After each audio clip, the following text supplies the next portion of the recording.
On débute le résumé de cette 23e journée par le derby de la Côte d'Opale au stade Tribu entre l'US Dunkerque 8e et l'US Boulogne CO 5e. Une rencontre qui a débuté par un moment d'émotion avec une minute de silence en l'honneur du père d'Anthony Lecointe, décédé la veille. Le latéral dunkerquois qui a porté également pendant plus de 10 ans les couleurs de Boulogne a tenu à disputer ce match. 3 jours après leur élimination en quart de finale de la Coupe de France contre Saint-Etienne, les Boulonnais vont se faire cueillir à froid par des Dunkerquois survoltés. À peine 3 passes et 6 touches de balle et Dimitri Boudot et Thomas de Parmentier désarçonnent l'arrière-garde boulonnaise. Le numéro 10 a ensuite le temps de lever la tête avant de surprendre Alexis Sauvage qui a mal fermé son angle. Dunkerque ouvre la marque dès la 6e minute grâce au premier but de son meneur de jeu cette saison. Les joueurs de Fabien Mercadal vont poursuivre sur leur lancée en continuant de poser leur jeu. De Parmentier s'appuie sur Gaetano Muraglia qui sert Amadi Tamboura dans la surface. Ce dernier parvient ensuite à glisser le ballon entre les jambes du gardien boulonnais malgré le retour de Cédric Fabien. 2-0 pour Dunkerque à la 24e minute et deuxième réalisation cette saison pour l'attaquant des Bleus et Blancs. En seconde période, les Rouges et Noirs vont tenter de relever la tête. Sur ce centre de Xavier Mercier, la tête lobée de Baïdidia est bien détournée par Jean-Christophe Boué. Le gardien dunkerquois se montre à nouveau décisif sur cette tentative de prêt de Georges Gopé lancée par Henrique Bizier. Dunkerque tient cependant sa victoire et fait oublier à ses supporters la défaite 3-0 concédée à l'aller.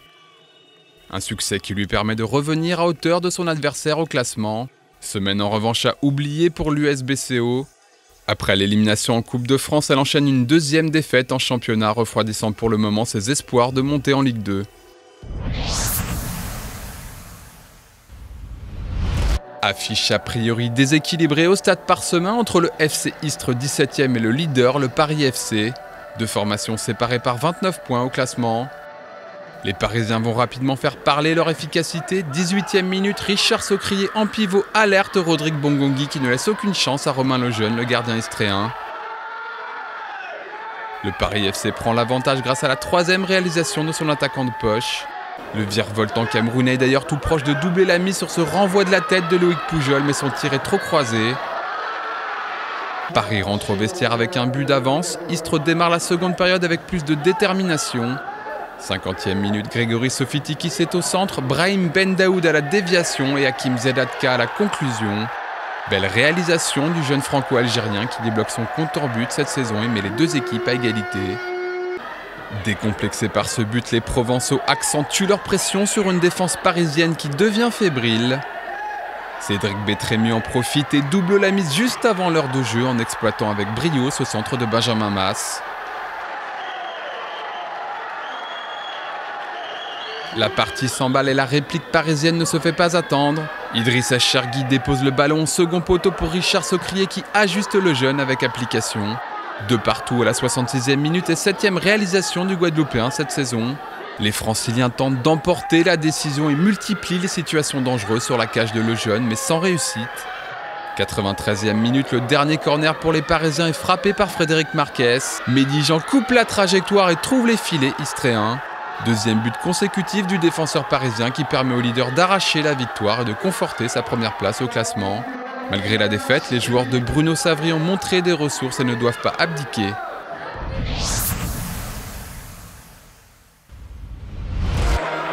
Le stade de la Méno garni de plus de 14 000 spectateurs était le théâtre du duel au sommet de ce 23e épisode. Galvanisés par leur série de 7 matchs sans défaite, les Strasbourgeois 4e recevaient le FC Bourg-Péronas, dauphin du PFC. Après une première bonne tentative de Jérémy Green bien repoussée par Sébastien Calaman, les Strasbourgeois vont trouver la faille à la 20e minute. Sur ce coup franc de Jean-Philippe Sabot, Perradin dévie et Grimaud en embuscade envoie le ballon dans les filets burgiens. La Méno explose de joie. Malgré quelques tentatives, les Bressans sont guère menaçants durant ces 45 premières minutes et Strasbourg mène logiquement à la pause.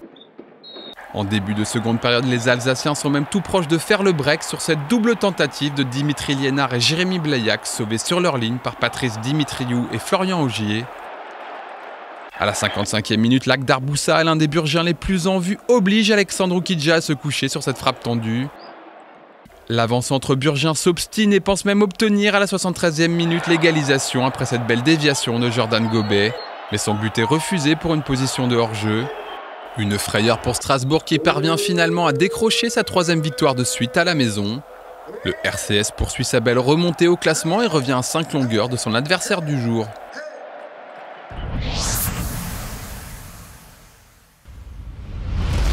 Avec les victoires du Paris FC et de Strasbourg, le Red Star 3e se devait de gagner sur sa pelouse du Stade Bauer face à une formation des SR Colmar 11e en pleine crise de confiance après 6 défaites en 8 matchs. Début de rencontre parfait en tout cas pour les Odoniens qui trouvent l'ouverture dès la 6e minute sur ce coup franc magistralement enroulé d'Amer Bouaza. Somptueux but de l'attaquant algérien, le 4e cette saison. Le Red Star pousse et Colmar se montre fébrile à l'image d'Abdelmalek Mtir qui se fait chipper le cuir par le premier buteur de cette partie. Heureusement pour les Alsaciens, Cédric Mensah est à la parade. Les débats s'équilibrent petit à petit et 4 minutes avant la pause, Mamadou Diawara lancé par Adam Chayek à la balle d'égalisation au bout du pied mais il rate le coche. Au retour des vestiaires, duel Bouaza-Mensah acte 2 mais cette fois-ci c'est le gardien colmarien qui s'impose en détournant le ballon en corner. Colmar s'accroche et manque même de réussite à la 74e minute sur ce bon coup franc de Nouila Haifa qui s'écrase sur la transversale de Vincent Planté. Une alerte qui réveille les joueurs de Sébastien Robert qui vont crucifier leur adversaire à la 78e minute. Lancé par Naïm Sliti, Romuald de Maris sert Farid Béziouin qui vient tromper Mensah avec sang-froid.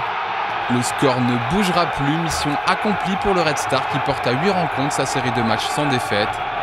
Les Odoniens pointent désormais à 3 longueurs de Bourg-Péronas avec 2 matchs en retard. Avec seulement 4 points d'avance sur le premier non relégable, Colmar est lui loin d'être tiré d'affaire.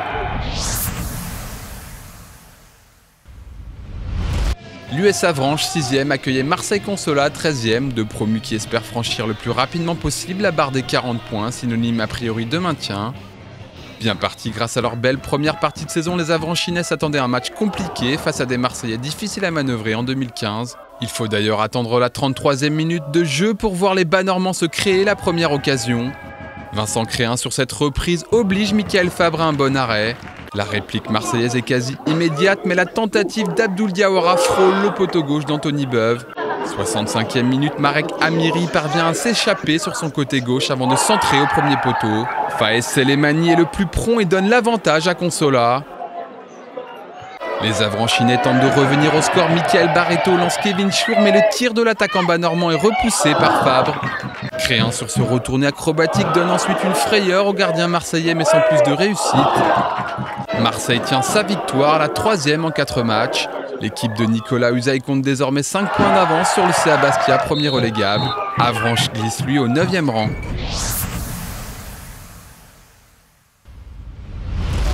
Dixième du classement, le FC Chambly marque le pas depuis la reprise avec seulement 3 points pris sur 18 possibles. Les Camblisiens avaient à cœur de réagir en décrochant une première victoire à domicile en 2015. Mais la tâche s'annonçait ardue avec la réception d'une équipe luçonnaise 7e en pleine confiance, comme l'atteste sa série en cours d'une seule défaite lors des 16 derniers matchs. Rien à signaler en première période où la défense luçonnaise, la plus hermétique du championnat, va étouffer les maigres velléités offensives des Camblisiens. Les Vendéens sont même les premiers à se montrer dangereux en début de seconde période. La frappe de Charlie Charrier déviée par Ravi Kifouetti oblige Thomas Opic à un arrêt réflexe. Les joueurs de Bruno Louzy peinent toujours à s'approcher de la cage d'Anthony Martin et doivent tenter leur chance de loin. À l'image de Chouep Sagouti, mais le cadre se dérobe. 63e minute sur une attaque luçonnaise intervient le tournant du match. Alors qu'on pensait le danger écarté après ce tir de Delanoë repoussé par le pied de De Arroyo, les Camblisiens sont sanctionnés d'un pénalty. L'arbitre, M. Lissorg, jugeant la charge de Florian Dauvergne sur Pierre Germain irrégulière. Une sanction au goût amer pour les locaux, mais Cédric Ruot n'en a cure et donne l'avantage à Luçon peu après l'heure de jeu. Ce but réveille l'orgueil des Camblisiens, mais ni Guillaume Henry de la tête, ni Ibrahima Sangaré ne parviennent à mettre en défaut le dernier rempart vendéen. Le coup de sifflet final s'achève sur un nouveau succès des Luçonnais, le 4e en 5 rencontres. Les hommes de Frédéric Reculot, désormais 5e, font un nouveau pas vers le maintien. Chambly possède lui toujours 5 longueurs d'avance sur le premier relégable, mais doit lui vite rebondir. Victorieuse de ses 3 derniers matchs, le FC Fréjus Saint-Raphaël, 9e, tentait sur sa pelouse du Stade Louillon la passe de 4 face à la Lanterne Rouge Épinal. Une ambition qui prend une tournure favorable dès la 5e minute. Sur ce coup franc de Cyril Aignon, Loïc Damour est ensuite crocheté par Yacine Chadili. C'est un penalty. Comme le week-end dernier, le spécialiste maison Mathieu Scarpelli trouve la cible et inscrit son 9e but de la saison. La machine varoise est lancée. 20 minutes plus tard, la nouvelle recrue Andrea Mutombo trouve Grégory Gendré, son pied gauche, à l'entrée de la surface. 26e minute, Julien Balland, l'habituelle doublure d'Olivier Robin, est battu pour la 2e fois dans cette rencontre. Les hommes de Michel Estevant vont trop vite pour leur adversaire qui parvient tout de même à s'accrocher. Sur ce petit ballon piqué de Mutombo, Lassina Konaté sauve sur sa ligne. Le gardien vosgien a ensuite la main ferme sur cette belle tête de Scarpelli et permet à son équipe de ne pas couler. Le scénario en début de seconde période est identique, mais Gendré puis Scarpelli manquent de réussite dans le dernier geste. Comme souvent, à trop gâcher d'occasion, la sanction tombe et Fréjus va en faire les frais en concédant lui aussi un pénalty sur cette faute sur Chadili. Youssef Touati le transforme et redonne espoir aux Spinaliens à la 54e minute. Mais les Varois vont parvenir à tuer le suspense 13 minutes plus tard. La frappe de Mutombo, repoussée par Balland, profite à Guillaume Decker qui catapulte le ballon dans les filets spinaliens. 3-1 à la 67e minute. Fréjus Saint-Raphaël s'envole vers une 4e victoire consécutive et sur cette accélération de Scarpelli, c'est Thomas Henry qui scelle le sort de cette rencontre en inscrivant une 4e réalisation. L'Étoile est désormais 8e avec 3 matchs en retard et peut rêver d'une fin de saison en boulet de canon. En revanche, pour Épinal, ce 12e revers de la saison est certainement celui de trop.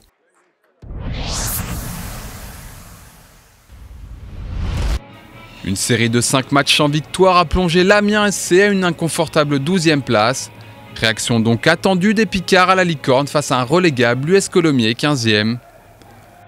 11e minute sur ce corner d'Aurélien Gazo, Marvin Baudry trouve la lucarne de Rémi Goril et met les Picards sur de bons rails.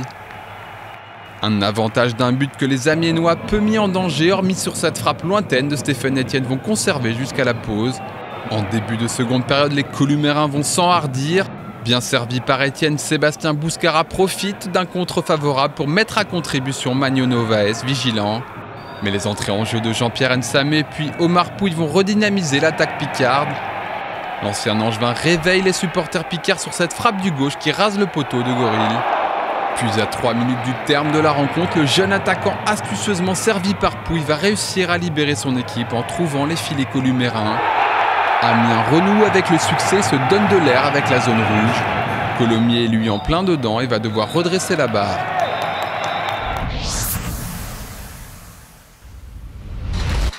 Rencontre à 6 points au stade de l'Idonnière entre le Poiré-sur-Vie 16e et le CA Bastia 14e.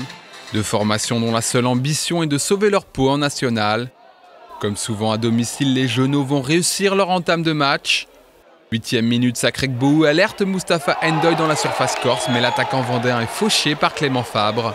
L'arbitre M. Zamo désigne le point de pénalty et sort un carton rouge à l'encontre du défenseur bastiais. Simon Ebras se présente face à Dominique Agostini mais manque le cadre.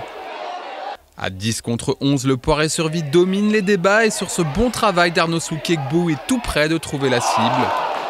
Les attaques s'enchaînent devant la cage des cabistes, mais Agostini, la doublure habituelle de Sébastien Lombard, se montre infranchissable.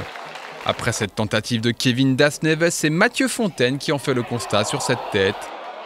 En deuxième période, les minutes s'égrènent et les hommes d'Oswald Tanchot peinent à trouver la faille. Mais signe de sa fébrilité en ce moment, Bastia va devoir finir les 10 dernières minutes à 9 pour ce tacle en retard de Freddy Rocher. Les Genoux jettent leur dernière force dans la bataille et sur cette reprise écrasée de Papsar, Ludovic Ajorc à l'affût délivre les siens en marquant ce but tant attendu. Le Poiré-sur-Vie prend l'avantage à la 85e minute. Et malgré cette dernière occasion manquée par Sarr, puis cette tête de Benjamin Santelli bien captée par Mathieu Pichot, les Vendéens peuvent pousser un ouf de soulagement. Ils s'imposent 1-0 et quittent la zone rouge aux dépens de leur adversaire qui redescend. Au classement, le Paris FC profite de la défaite de Bourg-Péronas pour reprendre 4 points d'avance sur son dauphin. Rien n'est encore joué pour la montée, mais le Red Star 3e avec 2 matchs en retard est en position favorable. Strasbourg et Luçon sont en embuscade. Boulogne qui glisse à la 7e place réalise la mauvaise opération de la semaine. En deuxième partie de tableau, Marseille Consola 12e poursuit sa remontée. Colmar lui continue sa chute et n'a plus que 4 longueurs d'avance sur le CA Bastia, premier relégable. Istres et Épinal sont décrochés.